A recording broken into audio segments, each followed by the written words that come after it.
Hello. If you are watching this video, it is probably because you play solo queue, die all the time, and you blame your teammates because it is easier than just getting better. If that's your case, welcome. You will learn a few things that may help you suck less on Dust 2. Before we begin, make sure you have a jump throw bind, otherwise some nades won't work properly. It is not mandatory though. If you don't use this type of bind, you will be limited and therefore suck forever. Now, let's start on T side because this is the side where we can rush B. If you have a good spawn for B rush, don't do it. Since the doors were flipped on B side, you won't be able to rush B as effectively as before. Hello gentlemen, it is not 2018 anymore. Instead, make sure you are ready to face a CT push in tunnels and especially lower tunnels. If at certain point in the round you want to go B, please smoke the doors, otherwise you will get spanked from middle.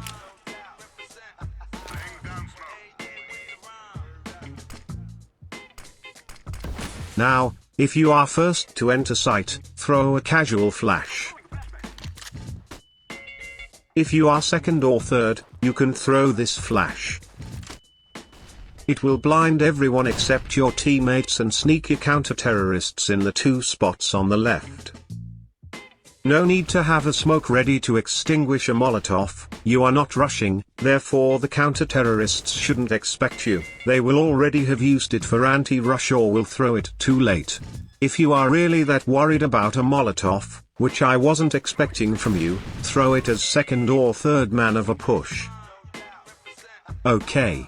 We can move to middle and short now. How many times have I seen teammates go in without any utility and die from an AWP middle right after the beginning of the round?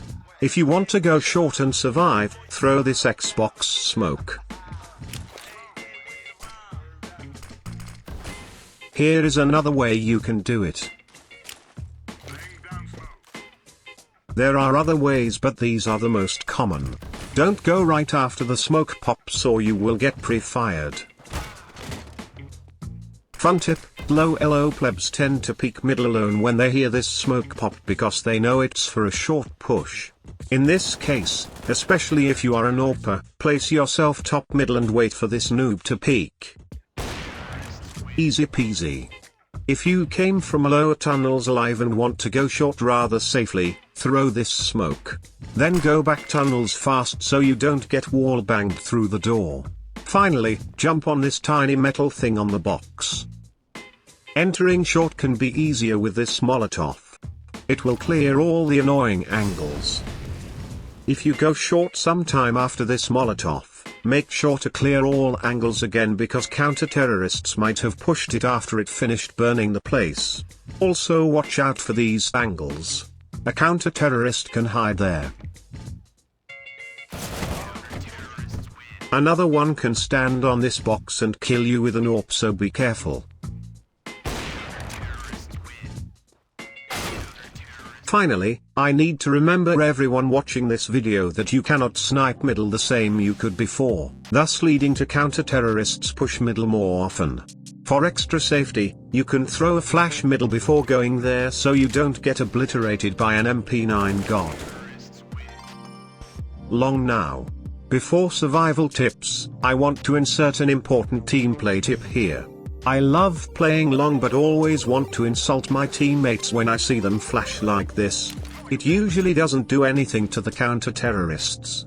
If you want to be a good teammate, for the love of God, please flash like this and instantly after, throw this other flash. Thank you. Now, let's get back to surviving in the harsh environment that is solo queue. Imagine you want to get long control early in the round. If you are first spawn, make sure you have at least a flash and a smoke to help you survive. The flash can be thrown like this. Look down after throwing it and jump to hopefully avoid some bullets. You can also turn around and enter in reverse like Shox sometimes does. Plus you get extra style points. You can kill the noob going pit if you are quick enough. If you are going blue for some reason, take the smoke you previously bought and be ready to extinguish a Molotov counter-terrorist love to throw. If you are stuck there and teammates baited you, rotated to short or B, I guess you are dead. I prefer to take more space rather than going blue when pushing long in solo queue. If you are second spawn, have a smoke ready to extinguish a Molotov and pick up your weapon after that to support your teammate. If you are third spawn, you might as well throw the 2 flashes I showed you at the beginning of this chapter. After you have taken long, do not forget to throw a Molotov car like this.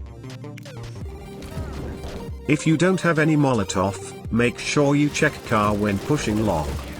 If you are an AWPer and want to go pit rather safely, throw this smoke. Finally, don't forget to use 2 smokes for CT. There are several ways to do it, I will let you find them for the sake of not having a long ass video. We can now switch to CT side. We will focus on A site first. It is important to know that you cannot hold both long and short at the same time. As a terrorist, you can't really get both areas with lots of success, so it makes sense it is the same for counter-terrorists. It is important to gain control of either area because if you sleep on a site, you will get sandwiched from both sides. The most basic setup would be to get long control with 3 people. Think about it, how can you hold long with your M4 and 1 teammate who doesn't know how to help you with flashes against 3 angry terrorists rolling as fast as a Ferrari?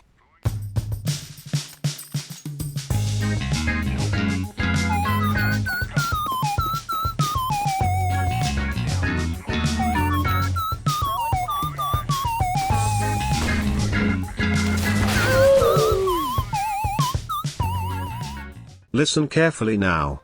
If there is no real threat in long, it probably means the terrorists went middle for either short or B push. In this case, stay long and try to slowly gain more space. You have gained the area, so at least keep it.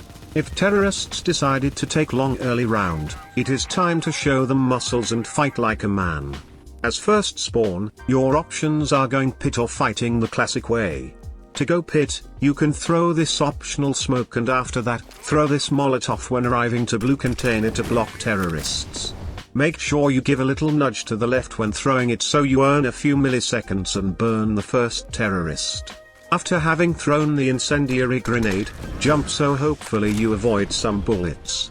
You can even turn around and dodge one of the flashes the terrorists are throwing. You will see how effective this long control is compared to a lame 2-man hold with no utility.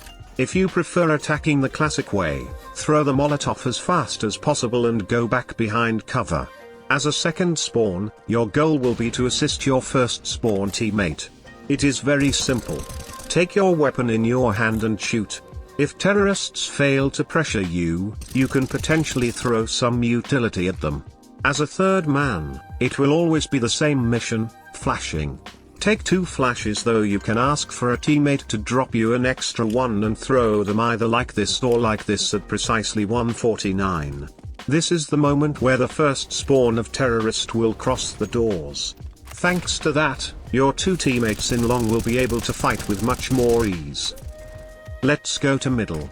As a middle player, you will be in charge of holding middle and assisting your teammate on B. If enemies are pushing middle, don't take unnecessary risks and move towards B. Ask an A player some help as he can rotate from CT spawn.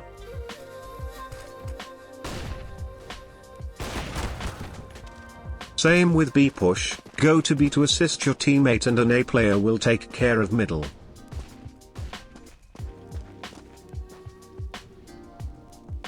Nothing else to say there, I don't play middle a lot and I guess it's pretty straightforward. Let's finish with B site. To avoid getting rushed, throw a Molotov directly when entering site. I see too many people throwing a smoke thinking it will block Mr. Terrorist from entering site. Expect a smoke to extinguish the Molotov you just threw at them, so delay the push by throwing a flash instantly and try to pick 1v1s. Your goal is to delay the push as much as possible until rotates arrive to back you up. It is possible to have a setup 2B or 3B and it will obviously be more effective. On force or eco rounds, I usually have a short range weapon and place myself on top of first box. You can even jump silently on it by walking, look. You can either have a teammate in front of you with a similar weapon, or make a different crossfire with a long-range weapon at window. Once you have made first contact, go down the box, otherwise you might get pre-fired. If there are clues of terrorists being on A, it may be a good idea to push the tunnels slowly to gather information or kill a potential lurker.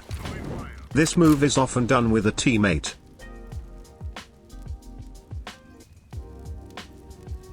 If you don't have any information on tunnels and you need to rotate A alone, it's best to not adventure yourself in there and rather rotate through CT. So this is it. I hope everything was clear enough. There are so many things to learn, so I tried to be as concise as possible. As you may have guessed, I am not a professional player, though these tips served me well, so I guess it should be the same for you nonetheless. Hopefully you learned something today. See you, maybe, for another video.